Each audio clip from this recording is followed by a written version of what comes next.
Viena iš jūsų kurso užduočių yra gyvenimo aprašymo ir motyvacinio laiško parengimas.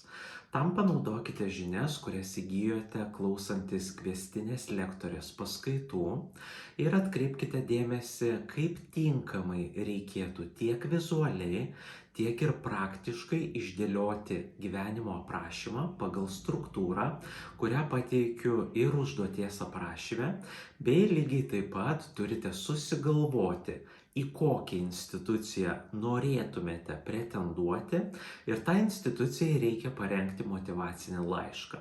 Motyvacinio laiško rengimo struktūrą taip pat rasite detaliai pateiktą šioje skiltyje.